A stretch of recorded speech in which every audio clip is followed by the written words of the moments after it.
వాళ్ళు లేవనెత్తిన సమస్యలను ప్రజాస్వామ్యబద్ధంగా పరిష్కరించడానికి సిద్ధమైతే మేము వాళ్ళకి విజ్ఞప్తి చేసి జైళ్లలో ఉన్న వాళ్ళతో చర్చిస్తాం.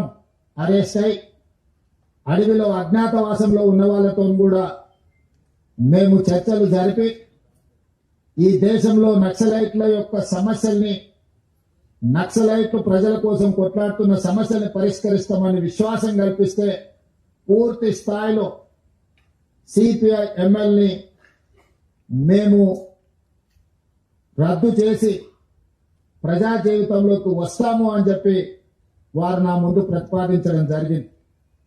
నేను వారికి సూచన చేసిన, రాష్ట్ర స్థాయిలో మేము చేయగలిగిన అంశాలను మేము పరిష్కరించగలము. ఇందులో కేంద్ర ప్రభుత్వం పాత్ర కూడా ఉన్నది. నక్సలిజం అనేది ఒక తెలంగాణ రాష్ట్రానికే పరిమితం కాలేదు. పక్కనున్న ఆంధ్రప్రదేశ్ కావచ్చు, ఒడిశా కావచ్చు, ఛత్తీస్గఢ్ కావచ్చు, జార్ఖండ్ కావచ్చు, మహారాష్ట్రలో కొంత భాగం, కర్ణాటకలో ఇంకొంత భాగం, వివిధ రాష్ట్రాలలో నక్సలిజం వ్యాపించి ఉన్నది. ఇది జాతీయ సమస్య. కేంద్ర ప్రభుత్వంతో మేము మాట్లాడితే గాని నేను పూర్తిగా మీకు హామీ ఇవ్వలేను అని చెప్పి సెంట్రల్ కమిటీ మెంబర్స్ కు, దేవ్జీ గారికి, వారి మిత్ర బృందానికి నేను చెప్పడం జరిగింది. ఆ తర్వాత కేంద్ర హోంశాఖ మంత్రి అమిత్ షా గారి సమయాన్ని తీసుకొని ఢిల్లీకి వెళ్లి తెలంగాణ రాష్ట్రంలో పోలీసులకు సంబంధించిన సమస్యల్ని కేంద్ర ప్రభుత్వం దృష్టికి తీసుకురావడమే కాకుండా ఆ సందర్భంగా సెంట్రల్ కమిటీ మెంబర్స్ ఏదైతే ప్రతిపాదన ముందుకు తీసుకొచ్చిందో ఆ ప్రతిపాదనల్ని అమిత్ షా గారి ముందు పెట్టడం జరిగింది. వారితో చర్చల సారాంశం ఆయుధాలు ప్రభుత్వ యంత్రాంగము, ప్రభుత్వం నిర్దేశించిన అధికారుల చేతుల్లోనే ఆయుధాలు ఉండాలి శాంతి భద్రతలను కాపాడడానికి. కానీ ప్రజలు ఎవరు కూడా ఆయుధాలు పట్టుకొని తిరగడానికి వీలు లేదు. ఆయుధాలతో సహా ఎవరు లొంగిపోయినా తెలంగాణ రాష్ట్ర ప్రభుత్వం వాళ్ళకు పునరావాసం కల్పించడానికి కేంద్ర ప్రభుత్వానికి ఎలాంటి అభ్యంతరం లేదు. ఎవరు సరెండర్ అయినా వాళ్ళ ప్రాణాలకు, వాళ్ళ మెరుగైన జీవన విధానానికి మీరు హామీ ఇవ్వండి అని చెప్పి అమిత్ షా గారు నాకు సూచన చేయడం జరిగింది. అమిత్ షా గారితో మాట్లాడిన తర్వాత నక్సలైట్ నాయకులతో, వివిధ హోదాలలో ఉన్న వాళ్ళతో మాట్లాడితే ఈరోజు 130 మంది నక్సలైట్లు ఛత్తీస్గఢ్ కు సంబంధించిన వాళ్ళు కావచ్చు, తెలంగాణ కావచ్చు, ఆంధ్రప్రదేశ్ కు సంబంధించిన వాళ్ళు ఈ రోజు వాళ్ళ చేతుల్లో ఉన్న ఆయుధాలతోటి ఈ రోజు వాళ్ళు సరెండర్ అవ్వడం, అందులో 124 అత్యంత ఆధునికమైన ఆయుధాలతో, ముఖ్యంగా 31 AK-47లు, SLRలు, ఇతర అధునాతనమైన ఆయుధాలు, విదేశాలలో తయారైన అధునాతనమైన ఆయుధాలు, 7,000 బుల్లెట్లు, బుల్లెట్ ద్వారానే ప్రజా సమస్యల్ని పరిష్కరిస్తామన్న వాళ్ళు ఈ రోజు బ్యాలెట్ ద్వారా ప్రజా సమస్యల్ని పరిష్కరించడానికి ముందుకు వచ్చి ఈ రోజు ఇక్కడ ఈ వేదిక ముందున్న 130 మంది నక్సలైట్లు ప్రభుత్వం యొక్క పిలుపు మేరకు ఈ రోజు సరెండర్ అవ్వడం జరిగింది.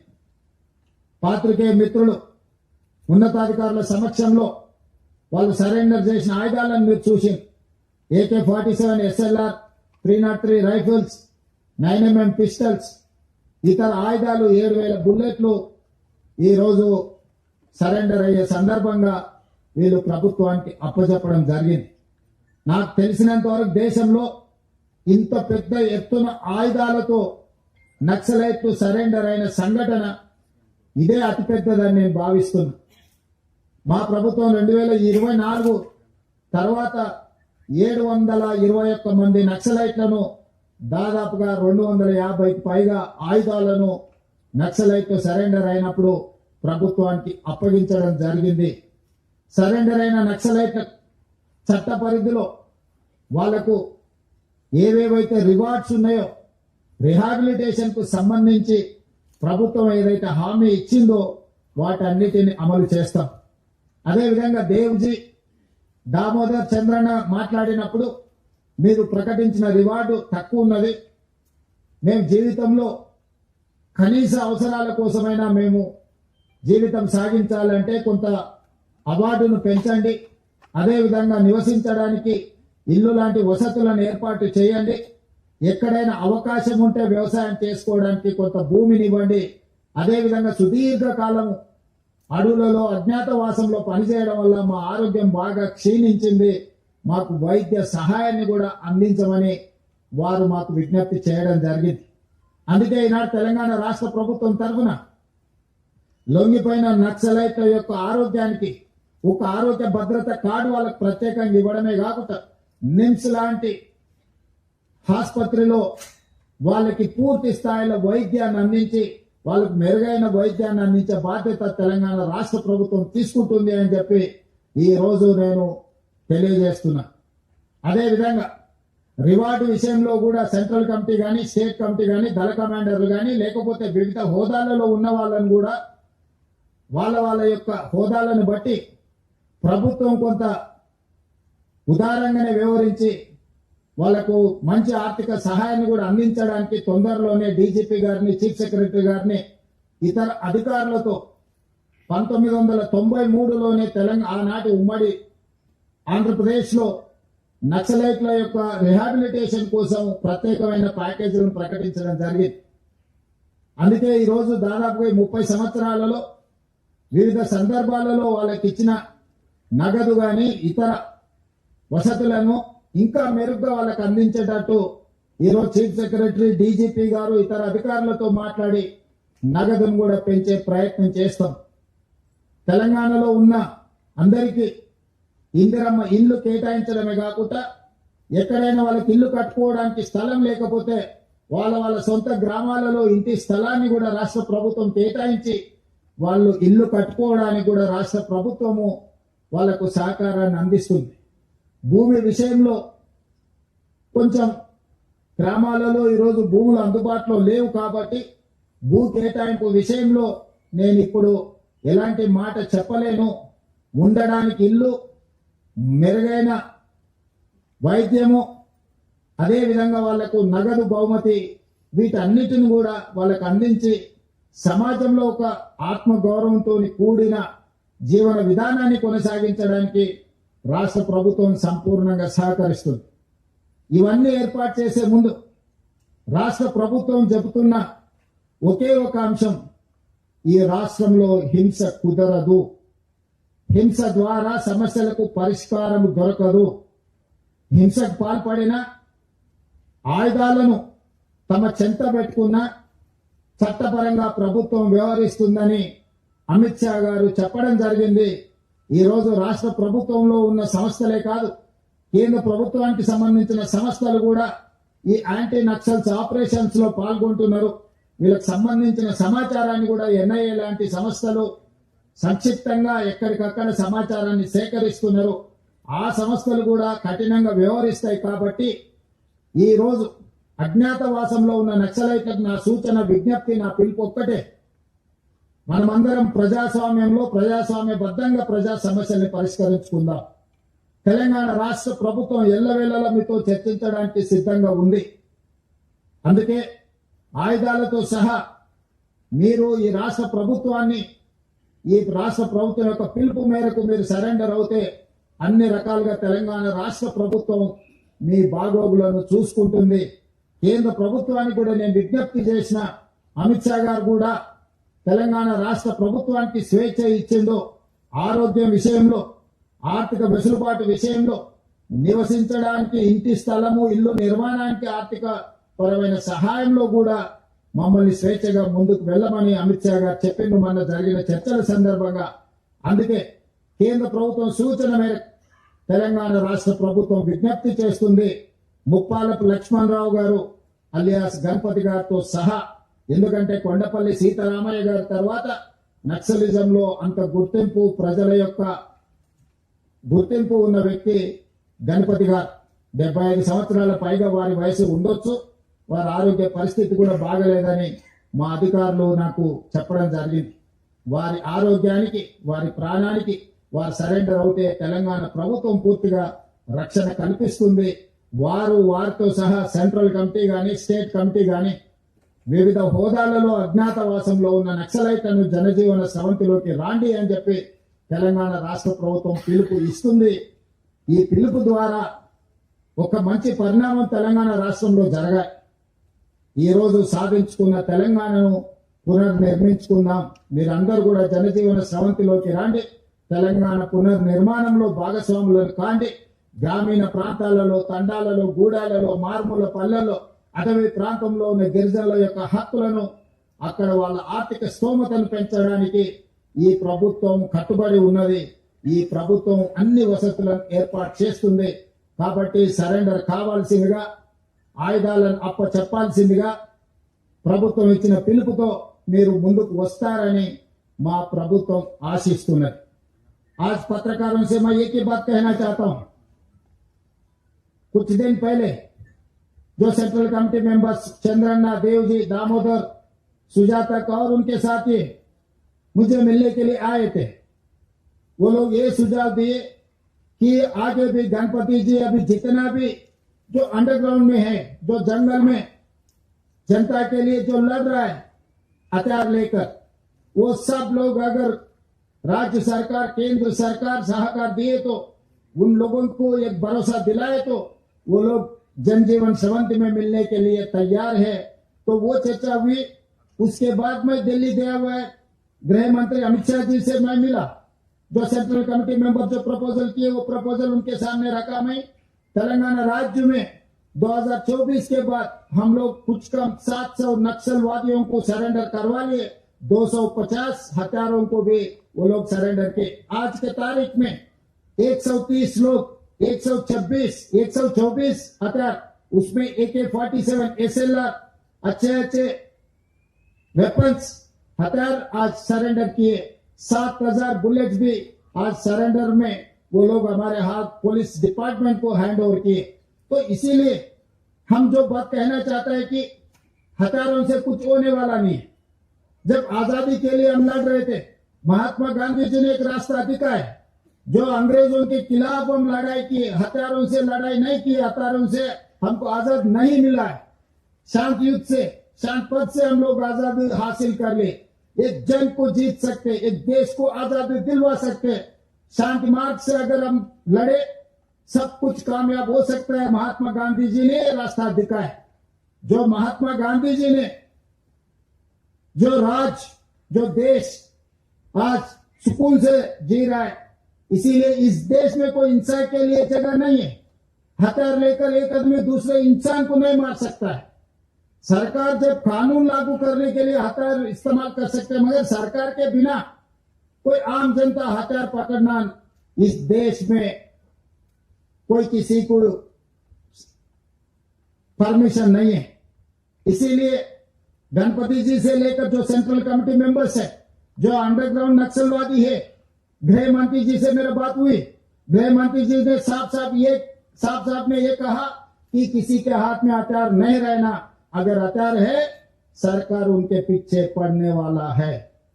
तो हथियार छोड़कर जनजीवन में आ जाओ। तेलंगाना सरकार आपको भरोसा दे रहा है।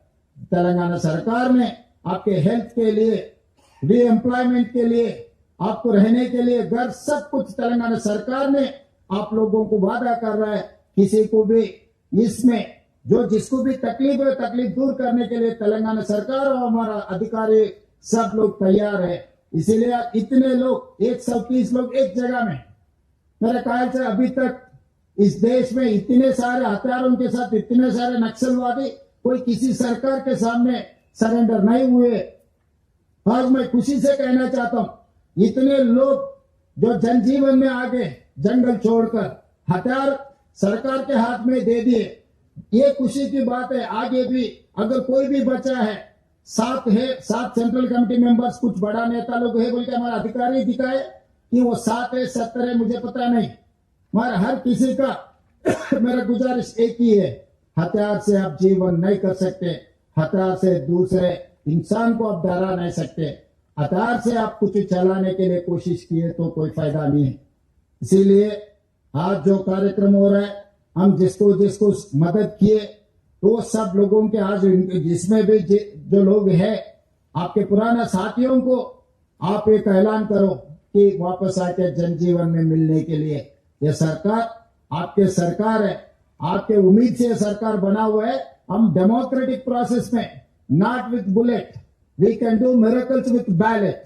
तो बैलेट में आप आ जाओ, चुनाव में जो जो राजनीति में जो पॉलिटिकल पार्टीज है, आप वो पॉलिटिकल पार्टी के प्लेटफॉर्म के ऊपर आप चुनाव लड़ सकते और पब्लिक के जो तकलीफ है दूर भी कर सकते।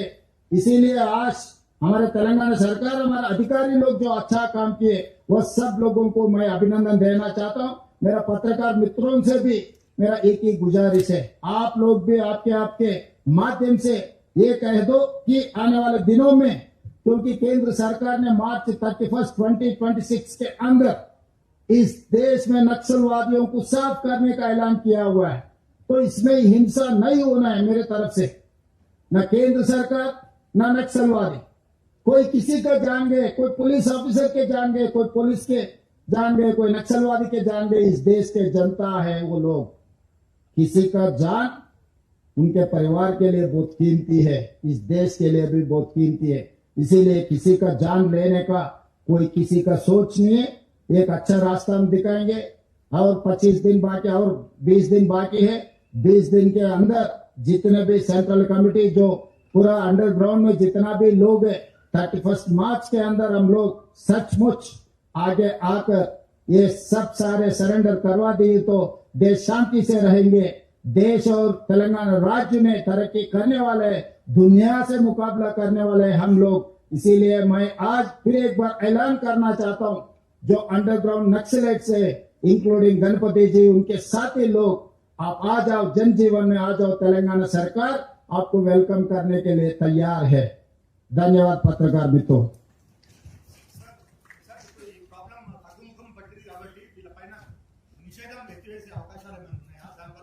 లేదనుకున్నప్పుడు నిషేధం ఉన్న సమస్య ఎక్కడిది? నక్సలిజమే లేదు. నక్సలైట్ జనజీవన స్రవంతిలో కలిసిన తర్వాత నిషేధం ఉన్నా నిషేధం లేకపోయినా ఒకటే అంశం. సో ఈరోజు వాళ్ళు ఇంకా ఉన్నారు అని అంటే ప్రభుత్వాలు నిషేధం కొనసాగిస్తాయి. వాళ్ళు పూర్తిగా జనజీవన స్రవంతిలో కలిసి ప్రజాస్వామ్య బద్దంగా వాళ్ళు పనిచేస్తున్నారంటే అది నిషేధం ఉన్నా లేకపోయినా ఒకటే. కాబట్టి నిషేధం అనే అంశమే చర్చ ఇక్కడ కాదు. వాళ్ళని జనజీవన స్రవంతిలో కలిసి ప్రజాస్వామ్య బద్దంగా ఈ రోజు ప్రజా సమస్యల కోసం వాళ్ళని ప్రయత్నం చేయాల్సిందిగా తెలంగాణ రాష్ట్ర ప్రభుత్వం విజ్ఞప్తి చేస్తుంది. ఈ ఒకవేళ నక్సల్స్ అంతమైతే వరహారావు లాంటి వాళ్ళు, అది మరో గాదే ఇన్నాయ లాంటి వారిపైన కేసులు ఎత్తిస్తారు. వరహారావు, గాదే ఇన్నాయ లాంటి వారిపైన కేసులు ఎత్తివేస్తారా? ఇవన్నిటిని కూడా ఎత్తివేయగలిగిన కేసులుంటే ప్రభుత్వం సానుకూలంగా స్పందిస్తుంది. దాంట్లో ఉన్న క్రిమినాలిటీ కానీ, మర్డర్ కేసెస్ కానీ, ఇతర తీవ్రమైన నేరాలు ఉంటే ప్రభుత్వాలు ఎత్తేసినా కూడా న్యాయస్థానాలు ఊరుకోవు. కాబట్టి ఆ case by case, person by person కేసులను పరిశీలించడం జరుగుతుంది. అవసరం అనుకుంటే దానికి ఒక ప్రత్యేకమైన కమిటీని ఏర్పాటు చేస్తాం. ఒక్కొక్క కేసును, ఒక్కొక్క వ్యక్తి యొక్క ఆ కేసు తీవ్రతను బట్టి ప్రభుత్వం చర్యలు తీసుకుంటే ప్రభుత్వం సానుభూతితో ఉన్నది, ప్రభుత్వం సానుకూలంగా ఉన్నది. సమస్యల్ని పరిష్కరిస్తాము. కేసులు ఏమైనా ఉంటే చట్ట పరిధిలో ఎత్తేయడానికి అవకాశం ఉన్న కేసులను ఎత్తేయడానికి ప్రభుత్వం సిద్ధంగా ఉంది. ఎస్,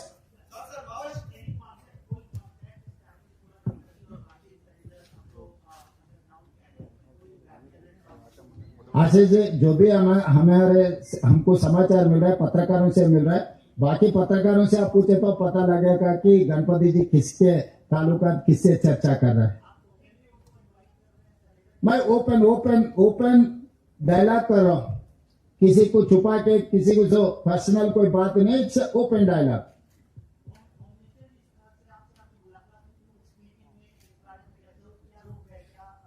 तो जो गृह मंत्री से जो चर्चा हुआ है साफ साफ मैं दिखा है, क्योंकि इसमें कोई होम मंत्री जी और किसी का कोई अलग अलग इरादा कुछ नहीं है.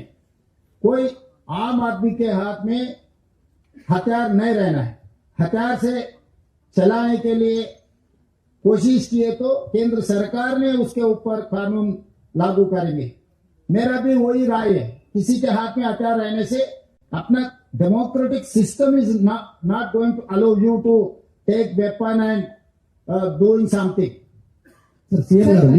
From the print, sir, Deepika from the print, ఈ 125 మంది ఛత్తీస్గఢ్ రాష్ట్రానికి సంబంధించిన వాళ్ళని what treatment are we going to give them, sir? Will they be sent to Chhattisgarh or our police will deal with them according to the process? Definitely we will see, we will examine what is their interest. We don't know They wanted to stay in Telangana, they wanted to go Chhattisgarh. If they wanted to go Chhattisgarh, we will initiate a dialogue with the Chhattisgarh government. Otherwise, if they wanted to settle here, definitely we will examine with proper approach. Sir sir CM గారు, CM గారు, దేవజీ లాంటి వాళ్ళు ప్రత్యక్ష రాజకీయాల్లోకి వస్తామనేటువంటి CM గారు, statement చేస్తా ఉన్నారు. అట్లాంటి వాళ్ళపైన మార్చ్ ఎవరు మాట్లాడారు? సీఎం గారు ఇక్కడ మార్చి 31st అనేది కటాఫ్ డేట్ చాలా షార్ట్ గా ఉంది.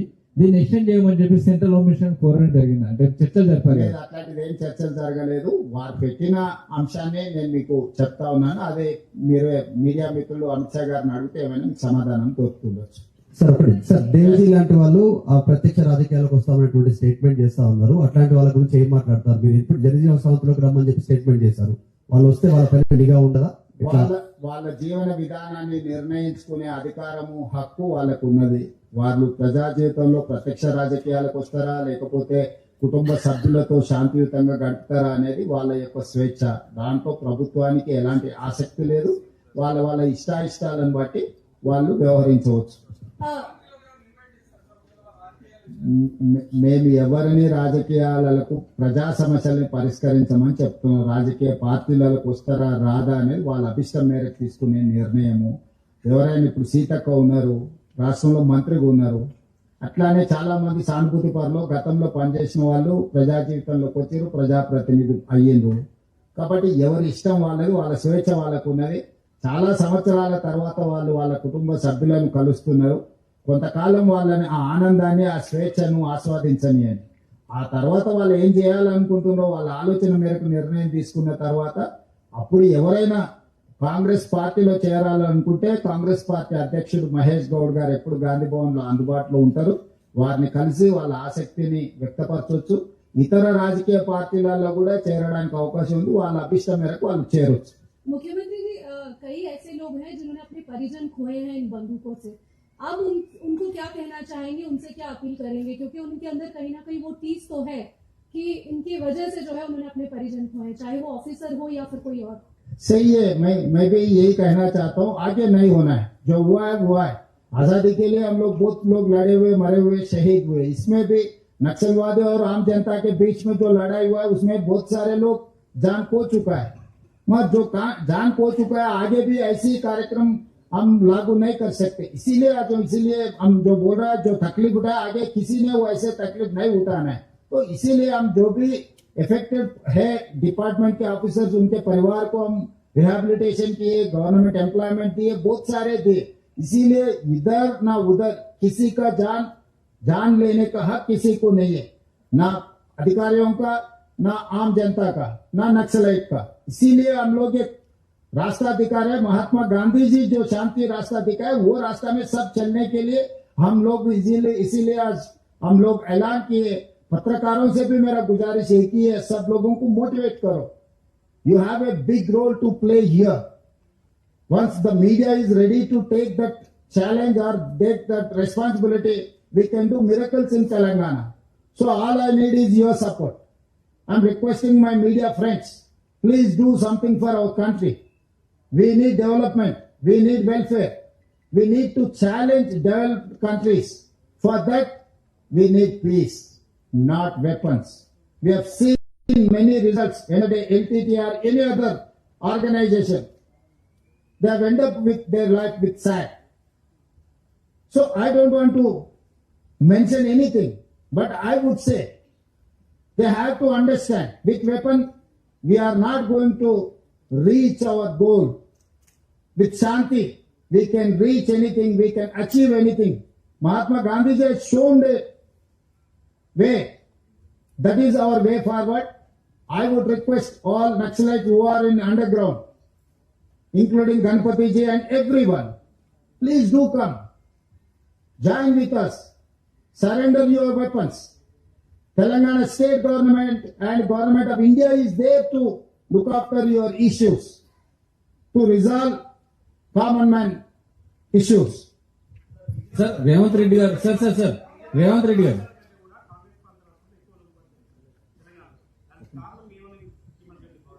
ఏమన్నా నమ్మకం, విశ్వాసమే. ఈ ప్రభుత్వంకి మేము లొంగిపోతే మాకు రక్షణ ఉంటుందని భావించినప్పుడు వాళ్ళు ముందుకు వస్తారు. మహారాష్ట్రలో కూడా ఫడ్నవీస్ సమక్షంలో కొంతమంది సరెండర్ అవ్వడం జరిగింది. ఈ రాష్ట్రం ఆ రాష్ట్రం మధ్యలో పోటీ కాదు, ఇది ప్రజలకు మేలు జరగడానికి నక్సలైట్ల తరఫున ప్రభుత్వం తరఫున ఒక సమన్వయం చేయడానికి ప్రభుత్వాలు ప్రయత్నం చేస్తున్నాయి. ఏ రాష్ట్ర ప్రభుత్వం చేసినా అది మంచిదే, ఏ రాష్ట్ర ప్రభుత్వం అయినా ఈ కార్యక్రమాన్ని కొనసాగించవచ్చు. ధన్యవాదాలు. సార్ రేవంత్ రెడ్డి గారు, సార్ ఒక నిమిషం సార్.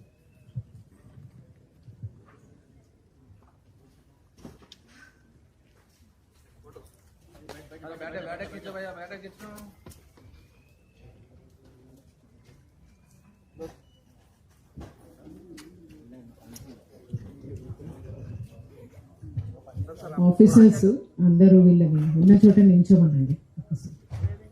ఎక్కడ ఉన్న వాళ్ళు అక్కడే.